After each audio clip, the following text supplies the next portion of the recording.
Hi, I'm Weston. I love talking about the Astros, and I'm here to talk about Game 33, where the Astros win 6-1 over the Washington Nationals. So, how does 11 in a row sound? Everyone be honest, I understand the Nationals are in a very different place now than they were in 2019. They have pretty much dismantled the team. I believe Strasburg and Soto are the only remaining Nats from that team, and Strasburg isn't even on the active roster. That being said, watching this game in my head, I'm like, okay, it's different. They've blown it all up. They're not really trying to compete anymore. But in my heart, destroy their crops, salt their earth, burn the villages. And it took the Astros one pitch to take the lead in this game. HOU6-WAS1 lead off, and I mean lead off home run. I think he's back, ladies and gentlemen. His 6th of the year, 5th since coming back off the IL. And it's 1-0 Astros in the first very quickly. And the Astros were not done stringing together extra base hits, because then Michael Brantley would double. After that, Alex Bregman would double to make it 2-0 Houston.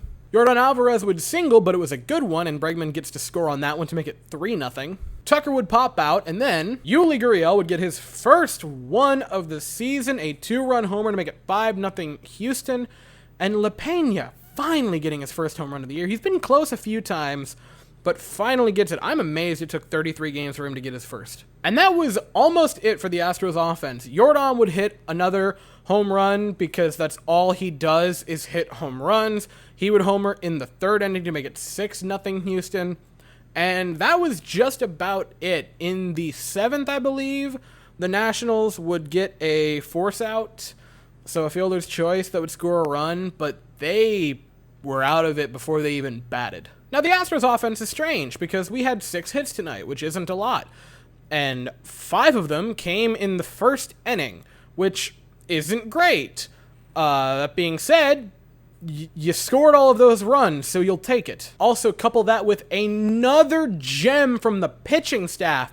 We refuse to have bad games. Framber Valdez, a gem, 7 2/3, only 1 run allowed, only a pair of walks, struck out 6. He looked great. Also, Framber's sinker was actually running a little bit faster than usual. It was a tick up. It was averaging 94.7. It's this season averaged like 93.6, so it was up just a hair.